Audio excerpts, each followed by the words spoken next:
who we are. Cool, okay.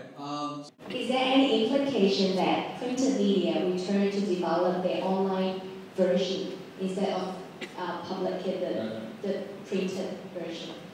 Yeah. Things will advance. You know, who's to say that we're not going to have sheets of digital paper that's going to come out in 10 years, where you can roll it around your wrist and read a newspaper, you know, on your wrist, and then push a button and then have the next issue come up or the next innovation come up.